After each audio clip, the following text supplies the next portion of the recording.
मेरे आत्मीय मित्रों, नमस्कार।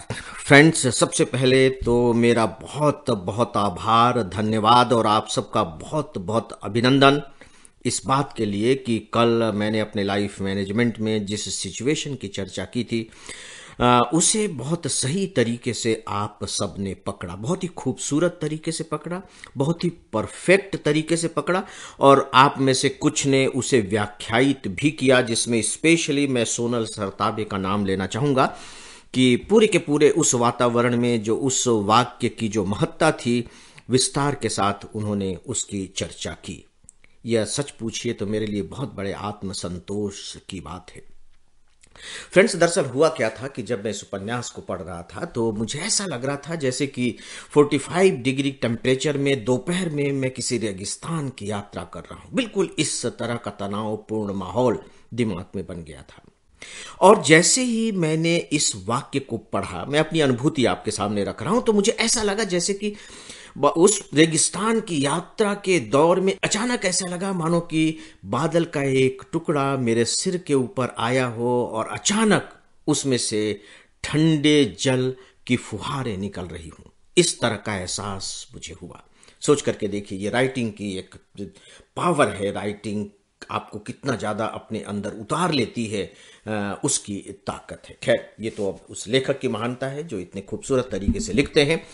तो दोस्तों, इसके पीछे दो सबसे महत्वपूर्ण तत्व थे और उसे मैं आप सबके सामने रखना चाहूंगा।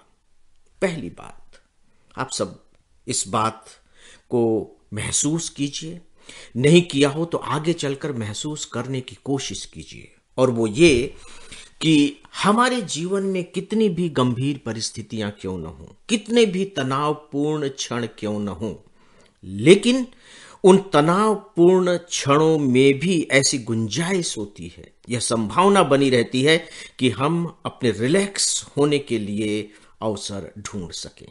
देखिए, वातावरण तो चारों तरफ का एक जैसा ही होता है। जैसे मान लीजिए कि मैं किसी कारण से किसी तनाव से भरा हुआ हूं, तो मेरे आसपास की चीजें तो ज्यों की त्यों ही है ना, वो तो नहीं बदली हैं कि मेरे तनाव के कारण वे चीजें भी बदल गई हैं। पेड़ पौधे वही हैं, आसमान वही है, चांद सितारे वही है, पृथ्वी वही है, आसपास के लोग वही हैं, सभी वही हैं। हमें बस याद केवल इतना रखना होता है कि नहीं, चीजें नहीं बदली हैं, मेरे अंदर का वातावरण बदल गया है जो तनावपूर्ण है, लेकिन बाहर की चीजों में मुझे अपने लिए रिलैक्स के अवसर तलाश करने हैं, क्योंकि वो वहां मौजूद है। ऐसा नहीं कि वो वहां गायब हो गए हैं। अपने अंदर हमें इस विश्वास को पाल कर रखना चाहिए, और फिर जैसे ही वे क्षण हमारे सामने आते हैं, जैसे ही आते हैं, हमें उन्हें पकड़ लेना चाहिए। और केवल पकड़ने से बात नहीं बनेगी, बल्कि उसमें डूबना भी चाहिए। क्योंकि जब तक हम उसमें डूबेंगे नहीं, तब तक उसका इंपैक्ट हमारे ऊपर नहीं होगा। देखिए, मैं तनाव से गुजर रहा हूं, तनाव से गुजर रहा हूं, तनाव से गुजर रहा हूं और लगातार तनाव से भरा हुआ हूं। मेरे लिए बहुत जरूरी है कि मैं अपने को रिलैक्स करूं, क्योंकि जो काम मुझे दिया गया है वो बहुत महत्वपूर्ण है। उस काम से कई लोगों का जीवन जुड़ा हुआ है, और अगर मैं असफल हो गया तो बहुत सारे लोग मारे जाएंगे। वो तो उपन्यास की लगभग लगभग यही स्थिति है। तो अब इसके लिए बहुत जरूरी है कि मेरी जो क्षमता है वो घटने न पाए, और जब कोई भी व्यक्ति लगातार तनाव में रहता है तो इसकी पूरी आशंका होती है कि उसकी क्षमताएं कम होंगी, और जब क्षमताएं कम होंगी तो उसके काम में गड़बड़ी होगी, और काम में गड़बड़ी हुई तो सीधी सी बात है कि उद्देश्य की प्राप्ति नहीं हो सकेगी। तो अब इसका क्या उपाय हो सकता है?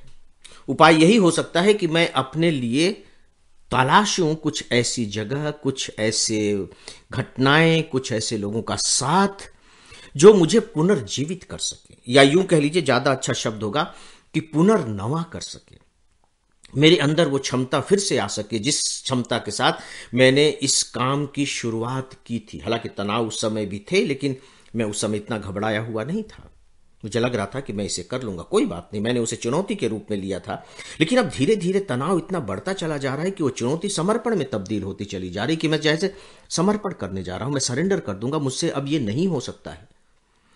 लेकिन यदि हम कुछ ऐसे क्षणों को पकड़ करके, ऐसे घटनाओं को पकड़ करके, ऐसे लोगों का साथ ढूंढ करके थोड़ी देर के लिए उसके गहरे उतर जाते हैं, मैं अंडरलाइन करना चाहूंगा, गहरे उतर जाते हैं, तो मान करके चलिए कि हमारे शरीर के जो सेल्स होते, जो कोशिकाएं होती हैं, वो एकदम से रिलैक्स्ड हो जाती हैं। उन्हें बिल्कुल ऐसे लगता है जैसे कि तपते हुए तवे पर किसी ने ठंडे पानी के छींटे डाल दिए हों, और उसका एहसास करके वो फिर से तरोताजा हो उठते हैं।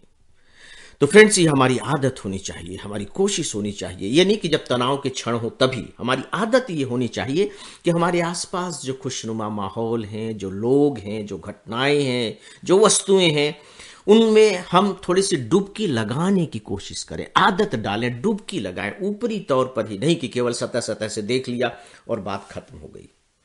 और यदि यह हमारी आदत बन गई तो मान करके चलिए कि जिंदगी में कितने भी कठिन क्षण होंगे, आप उन पर विजय हासिल कर लेंगे। आपको जीतने से कोई भी रोक नहीं सकता। और सबसे बड़ी बात यह है कि आपके शारीरिक स्थितियों में भी कोई नकारात्मक परिवर्तन नहीं आएगा। तो दोस्तों, आज की लाइफ मैनेजमेंट में बस इतना ही। गहरे उतरने की कोशिश करने की शुरुआत अभी से कर दें, आपको बहुत मजा आएगा। और इसी के साथ ही अब मुझे इजाजत दें। नमस्कार।